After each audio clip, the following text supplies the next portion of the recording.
உங்க ப்ரோக்ராம்க்கு இவங்க ஃபீட்பேக் கொடுத்திருக்காங்க. அவங்க Excuse டீடைல்ஸ் me. இதுல இருக்கு. Okay. Yes sir. How may help you? நான் எஃப்எம்ல பேசணும். அந்த கான்டெஸ்ட் முடிஞ்சிருச்சு சார். மேடம் நான் கான்டெஸ்ட்காக வரல, என் ஒய்ஃபை கண்டுபிடிக்கிறதுக்காக வந்திருக்கேன். வாட்? ஆமாம் மேடம், என் ஒய்ஃபை நான் கண்டுபிடிக்கணும், அதுக்கு நான் எஃப்எம்ல பேசணும். Sir please sir relax. பொறுமையா என்னன்னு சொல்லுங்க. மேடம் நான் என் ஒய்ஃபை தொலைச்சிட்டேன். எனக்கு இப்போதான் தெரிஞ்சது அவங்க டெல்லியில் இருக்காங்கன்னு. நான் அவங்கள கண்டுபிடிக்கணும், அதுக்கு நான் எஃப்எம்ல பேசணும். ப்ளீஸ் மேடம் அலோவ் பண்ணுங்க மேடம். சாரி சார், அந்த மாதிரிலாம் எதுவும் பண்ண முடியாது. மேடம் ப்ளீஸ் மேடம், அப்படிலாம் சொல்லாதீங்க மேடம். நீங்கள் நினச்சா எனக்கு ஹெல்ப் பண்ண முடியும். என் ஒய்ஃபை கண்டுபிடிக்கணும் மேடம். ப்ளீஸ் மேடம் ஹெல்ப் பண்ணுங்க madam. Sir extremely sorry sir. உங்க நிலைமை எனக்கு நல்லா புரியுது. ஆனா எனக்கு அந்த அதிகாரம் இல்ல. நீங்க வேணா வேற வழியில ட்ரை பண்ணி பாருங்க. அப்போ யாருக்கு அதிகாரம் இருக்குன்னு சொல்லுங்க, நான் அவங்ககிட்டயே போய் பேசிக்கிறேன். சார் சார் சார் உள்ள போகுது. அங்கெல்லாம் போக கூடாது சார். சொன்னா கேளுங்க சார். மேனேஜருக்கு தெரிஞ்சா பெரிய பிரச்சனை ஆயிடும் சார். ப்ளீஸ் சார் நீங்க முதல்ல கிளம்புங்க. அப்போ மேனேஜரை கூப்பிடுங்க. என் நிலைமை புரியாம பேசாதீங்க. என்ன வெளியில ஒரே சத்தமா இருக்கு? எனக்கு வேற ஆப்ஷனே இல்ல, அவரை முதல்ல கூப்பிடுங்க. என்ன இங்க ஒரே சத்தம்? லைவ் போயிட்டு இருக்குல்ல? சார் இவருதான். யார் சார் நீங்க? என்ன வேணும்? சார் நான் என் ஒய்ஃபை மிஸ் பண்ணிட்டேன் சார். நான் எஃப்எம்ல பேசினா என் ஒய்ஃப் எனக்கு திரும்ப கிடைச்சிருவாங்க சார். நான் பேசணும்னு சொன்னா இவங்க விட மாட்டேறாங்க சார். ப்ளீஸ் சார் நீங்களே சொல்லுங்க சார், என்னை பேச விட சொல்லுங்க சார். Please sir. இங்க பாருங்க மிஸ்டர், நீங்க சொல்ற மாதிரிலாம் எங்களால செய்ய முடியாது. எங்களுக்குன்னு ஒரு சில ப்ரொசீஜர்ஸ்லாம் இருக்கு, அதுபடி தான் எங்களால செய்ய முடியும். சார் என்ன சார் இப்படி சொல்றீங்க? சார் உங்க ஒய்ஃப் மிஸ் ஆயிருந்தா நீங்க இப்படி தான் பேசுவீங்களா சார்? கொஞ்சம் கூட மனசாட்சியே இல்லாம நடந்துக்கிறீங்க சார். நான் என்ன உங்க ஸ்டேஷனை எழுதி கொடுக்க சொல்றேன்? என் ஒய்ஃபை கண்டுபிடிக்க பேசுறதுக்கு ஒரு வாய்ப்பு கொடுங்க தானே கேட்கறேன் சார். இதுல என்ன சார் பிரச்சனை உங்களுக்கு? என்ன மிஸ்டர் ரொம்ப பேசுறீங்க? உங்க ஒய்ஃபை கண்டுபிடிக்கணுங்கிறது அது உங்க பர்சனல் விஷயம். அதுக்கெல்லாம் வாய்ப்பு கொடுக்க முடியாது. பேசாம இங்க இருந்து கிளம்புங்க. சார் சாரி சார், எனக்கு ஒரே ஒரு வாய்ப்பு கொடுங்க சார். உங்களுக்கு ஒரு முறை சொன்ன புரியாதா? யார் இவரை உள்ள விட்டது? செக்யூரிட்டி, முதல்ல இவரை வெளியே அனுப்புங்க. உங்களுக்குலாம் நியூஸ் தான் வேணும்ல, அடுத்தவங்க வாழ்க்கையை பத்தி கவலையே கிடையாதுல்ல? செக்யூரிட்டி சார் சார் சொல்லுங்க சார். இவரை முதல்ல வெளியே அனுப்புங்க. சார் வாங்க சார். கழுத்து பிடிச்சு வெளியே தள்ளு. சார் வாங்க சார், வெளியே வாங்க சார். இப்ப என்ன, நான் வெளியே போகணும் அவ்வளவுதானே? நானே போயிடுறேன்.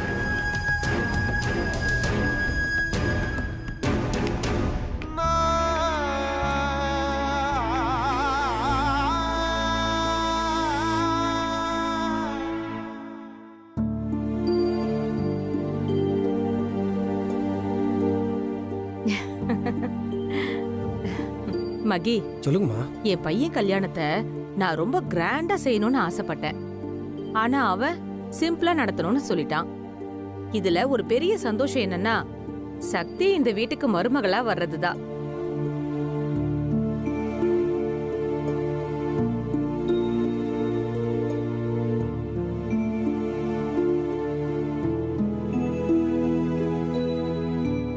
இப்ப என்ன பண்றது? ரேடியோல சொன்னா என் சக்தி கேட்டுட்டு எங்க இருந்தாலும் தேடி வருவான்னு நினைச்சேன். ஆனா இங்க என்னன்னா பேசவே விட மாட்டேங்கிறாங்க. இதுல அத்தை வேற சக்தியை பார்க்காம சாப்பிட மாட்டேன்னு உறுதியா இருக்காங்க. இப்ப நான் என்ன பண்றது? எந்த பக்கம் பார்த்தாலும் கண்ணை கட்டி விட்ட மாதிரியே இருக்கு.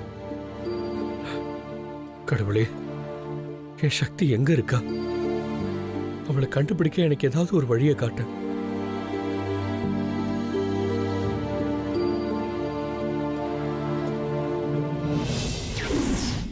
உனக்கு இந்த விஷயத்துல என்ன உதவி வேணும்னாலும் என்ன கேளு, கண்டிப்பா நான் செய்யறேன். இந்தா, இது என் நம்பர், வெச்சுக்கோ. எப்போ உதவி தேவைப்பட்டாலும் தயங்காம எனக்கு ஃபோன் பண்ணு. அந்த அம்மாக்கு ஃபோன் பண்ணி ஹெல்ப் பண்ண முடியுமான்னு கேட்போம்.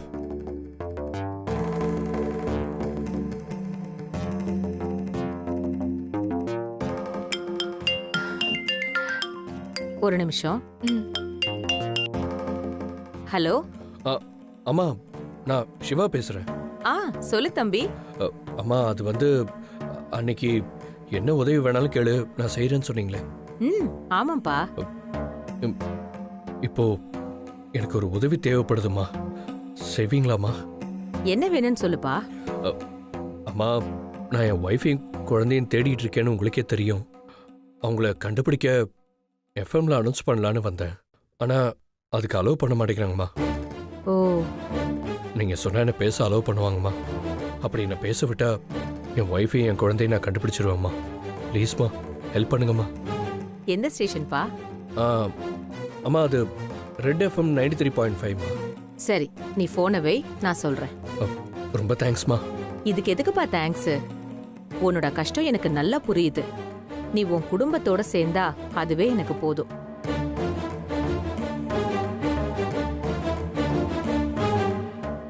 சரிங்கம்மா. ஆ சரி, நான் சொல்றேன், நீ போய் பேசிக்கோ. ஆ ம். சக்தி, ஒரு நிமிஷம். ம்.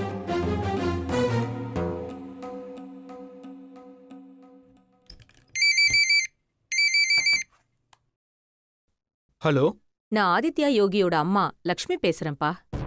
மேடம் நீங்களா? சொல்லுங்க மேடம். அங்க ஒருத்தர் தான் ஒய்ஃபை கண்டுபிடிக்க எஃப்எம்ல அனௌன்ஸ் பண்ணணும்னு வந்திருக்காரா? ஆமா மேடம். அதெல்லாம் பேச முடியாதுன்னு விரட்டி விட்டேன் மேடம். ஹலோ, அவரு எனக்கு ரொம்ப தெரிஞ்சவரு. ஆ, முதல்ல அவரை கூப்பிட்டு சாரி சொல்லிட்டு அவரை பேசுறதுக்கு அலோ பண்ணுங்க. இல்லனா என்ன நடக்கும் தெரியும்ல? ஐயோ மேடம், அவரு உங்களுக்கு தெரிஞ்சவர்னு எனக்கு தெரியாது மேடம். அதான் தப்பு நடந்துருச்சு. என்ன மன்னிச்சிடுங்க மேடம். இதோ இப்பவே கூப்பிட்டு பேச வைக்கிறேன். Sorry madam. இந்த சாரியை நீங்க அவர்கிட்ட சொல்லுங்க. Okay madam. சரி. சாரி சக்தி. பரவாயில்லம்மா. ஒரு பையனை கோவில்ல பார்த்தேன். ரொம்ப நல்ல பையன். தன் பொண்டாட்டியையும் குழந்தையையும் தொலைச்சிட்டு தேடிட்டு இருக்கான்.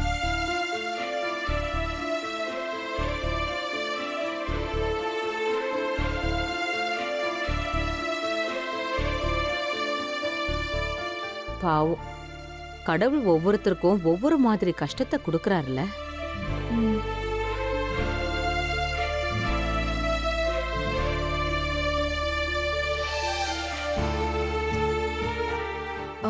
சரிம்மா, அப்போ நாங்க கிளம்புறோம்.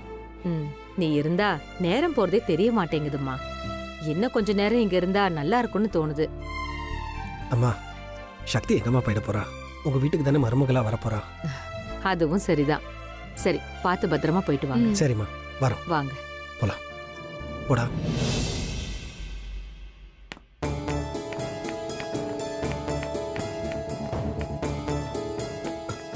Sir sir sorry sir. நீங்க லக்ஷ்மி மேம்க்கு தெரிஞ்சவங்கன்னு முன்னாடியே சொல்லியிருக்கலாம்ல சார். சொல்லுங்க சார், நான் என்ன பண்ணணும்? சார், என் ஒய்ஃபை பற்றி நான் பேசணும் சார்.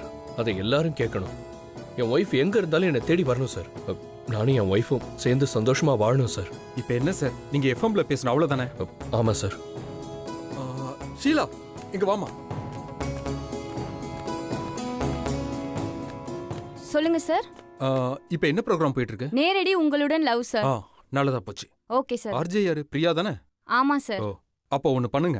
ம். பிரியா கிட்ட சொல்லி இன்னைக்கு புதுவிதமான டாக்குன்னு சொல்லி இவரை பேச வைக்க சொல்லுங்க. Okay sir. ம். சார், நீங்க இவங்க கூட போங்க. என்ன பண்ணணும்னு சொல்லுவாங்க. ரொம்ப நன்றி சார். It's okay sir. வாங்க சார்.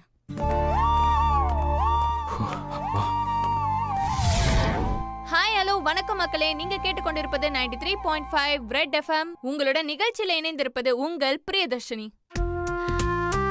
இன்னைக்கு எப்பவும் போல ஷோ இல்லாம கொஞ்சம் வித்தியாசமா இருக்க போகுது. இந்த ஷோல எப்பவுமே நீங்க பேசுவீங்க, நான் கேட்பேன். ஆனா இன்னைக்கு நம்ம ஸ்டேஷனுக்கு புதுசா ஒருத்தர் வந்திருக்காரு. அவர் பேரு மிஸ்டர் சிவா. இன்னைக்கு அவர் தான் உங்க கூட பேச போறாரு. நீங்க அதை கேட்டு அவரோட பேச்சுக்கு கமெண்ட் பண்ணலாம், அவருக்கு உதவி செய்யலாம். ஓகே, இப்போ நம்ம ஷோக்கு போலாமா? Welcome mister Shiva. நீங்க பேசுறத கேட்க மக்கள் காத்துட்டு இருக்காங்க. ஷோவை ஸ்டார்ட் பண்ணலாமா? யா. எல்லாருக்கும் வணக்கம். இது வரைக்கும் நீங்கள் இந்த ப்ரோக்ராமை விரும்பி கேட்டுட்டு இருந்திருப்பீங்க. இன்னைக்கு அது என்னால் டிஸ்டர்ப் ஆயிடுச்சு. முதல்ல அதுக்கு உங்கள் எல்லார்ட்டையும் நான் மன்னிப்பு கேட்டுக்கிறேன். நான் ரேடியோவில் பேசுகிறதால நான் ஒரு பெரிய விஐபி எல்லாம் இல்லை. உங்களை மாதிரி நானும் ஒரு சராசரியானவன் தான். அப்புறம் எதுக்கு இங்கே பேச வந்திருக்கேன்னு உங்களுக்கு தோணும்.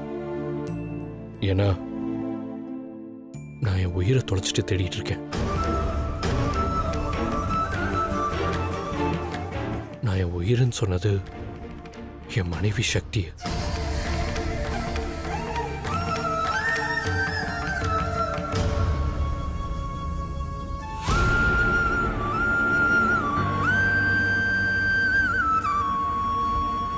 டேய் புகழ், எனக்கு போர் போர் அடிக்குது, நான் எஃப்எம் போடுறேன். சரி போடுறா.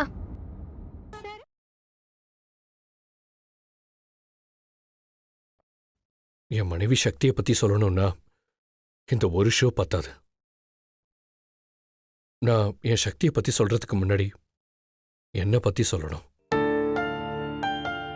என் பேரு சிவா. நான் ஒரு பிஸ்னஸ்மேன். நான் ஒரு விஷயத்த நினைச்சிட்டா அதை முடிக்காம விட மாட்டேன். ஆனா எனக்கு பிடிக்காத ஒரு விஷயம் இருக்குன்னா அது பொண்ணுங்க.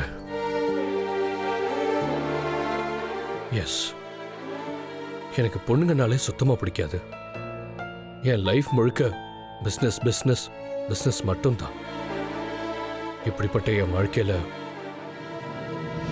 என் சக்தி வந்தா.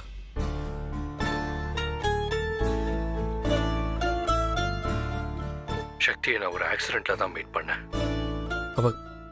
அவ கண்கள் அப்படியே துருதுருன்னு இருக்கும்.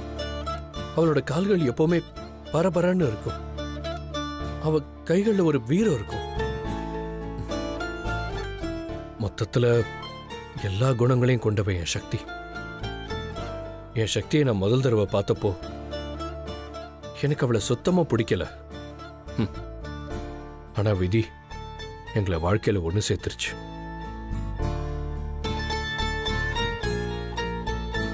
கல்யாணம் ஆன முதல் மாசத்திலேயே கணவன் கிட்ட இருந்து எந்த ஒரு பொண்ணுமே எதிர்பார்க்காத ஒரு விஷயத்த நான் சொன்னேன். என் சக்தி கிட்ட டிவோர்ஸ் பேப்பர்ல நான் கையெழுத்து கேட்டேன்.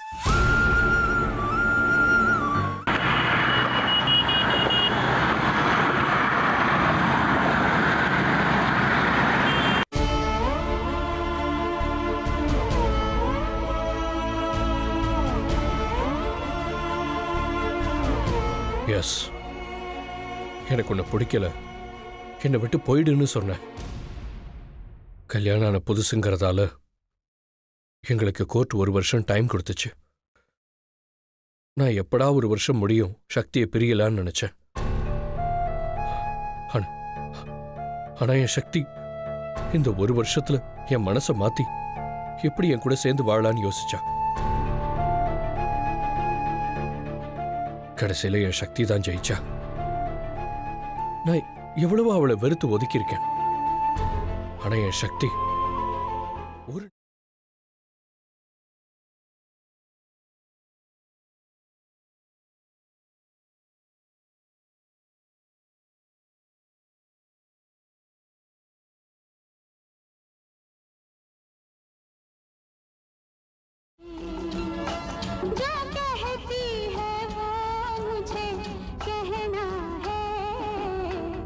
ஓல்டு சாங்கா இருக்கு. ஏதாவது புது பாட்டா இருந்தாதான் கார்ல போகும்போது கேட்கறதுக்கு நல்லா இருக்கும்.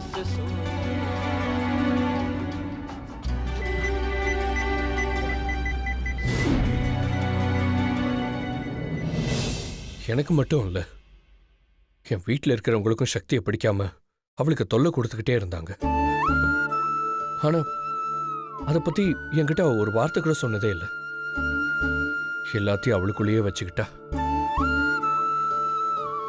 எல்லாத்துக்குமே ஒரே காரணம், என்ன அவ அந்த அளவுக்கு காதலிச்சா. என்னையும் அவளை காதலிக்க வைப்பேன்னு சவால் விட்டா.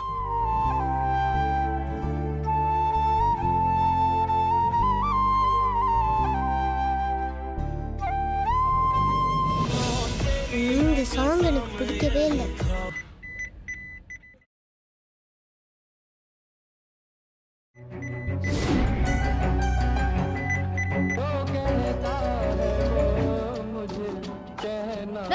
நீ இப்போது ஜெனரேஷனா இல்ல அந்த காலத்து மனுஷனா? பழைய பாட்டு போய் கேட்டுட்டு இருக்க? எனக்கு இந்த பழைய பாட்டு கேட்கறதுக்கே பிடிக்காது. இரு நான் மாத்துறேன்.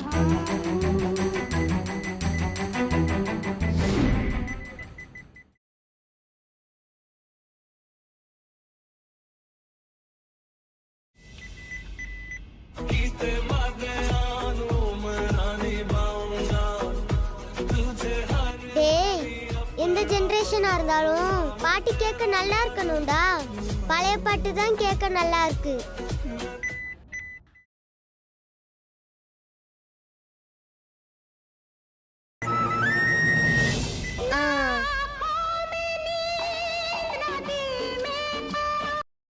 என் சக்தி விட்ட சவால்ல கடைசியில அவ தான் ஜெயிச்சா.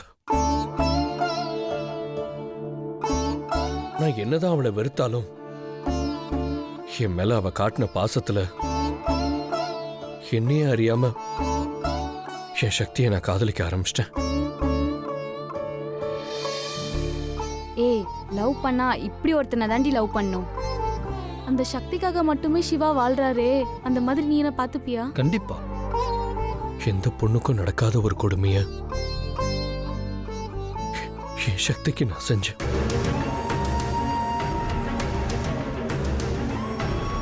எஸ், எனக்கு ஒரு ஆக்சிடென்ட் ஆயிடுச்சு. அதுல பழசெல்லாம் நான் சுத்தமா மறந்துட்டேன். ஆனா என் சக்தி மேல இருந்த காதல்னால அவளை மட்டும் என்னால மறக்கவே முடியல.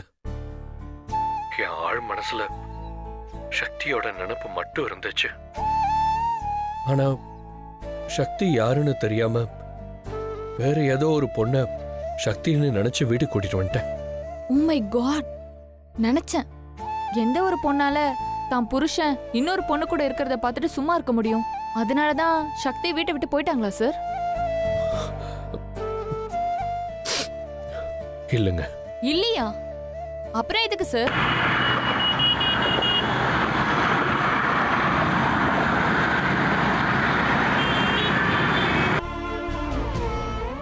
சொல்றேன்.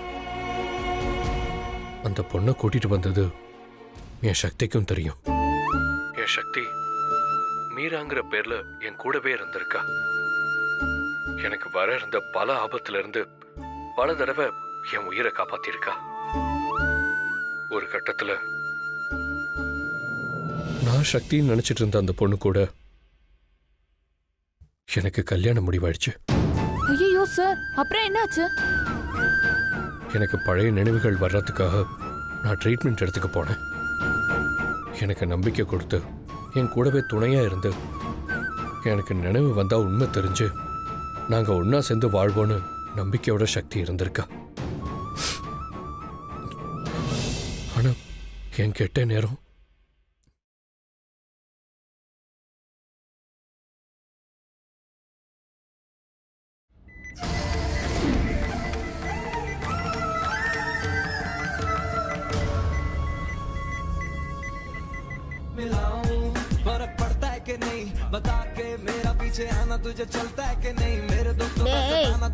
பழைய பாட்டோட சவுண்ட் தண்டை நல்லா இருக்கணும், அப்பதானே குஷியா இருக்கும். நீ என்ன வேணாலும் சொல்லு, எனக்கு பழைய பாட்டு தான் பிடிக்கும்.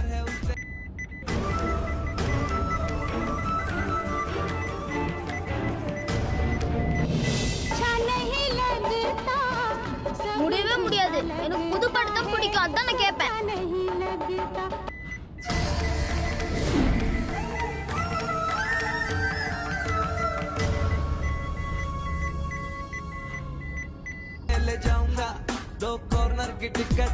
எனக்கு பழைய பாட்டு தான் வேணும்.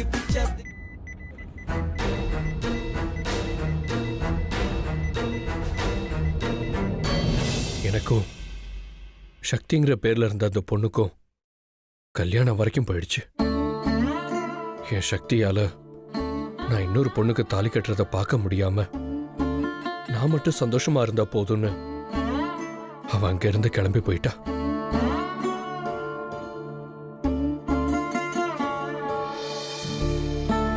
சார், அப்போ உங்களுக்கும் அந்த பொண்ணுக்கும் கல்யாணம் ஆச்சா இல்லையா சார்? இல்ல, தாலி கட்டுற நேரத்துல எனக்கு தலையில அடிபட்டு பழைய நினைவுகள்லாம் திரும்ப வந்துச்சு. என் சக்தி என் நினைவுக்கு வந்துட்டா. Super sir. அப்போ உடனே சக்தியை நீங்க தேடி கண்டுபிடிச்சிருக்கலாமே. கல்யாணம் பண்ணிட்டு பின்னாடி பழைய நினைவுகள் வந்துட்டா நாங்க அவளை தேடி கண்டுபிடிக்க கூடாதுன்னு தான் சக்தியோட ஃப்ரெண்டு ஒருத்தவங்க ஆக்சிடென்ட்ல இறந்துட்டாங்க. அவங்க தான் சக்தின்னு எங்க எல்லாரையும் நம்ப வச்சுட்டா.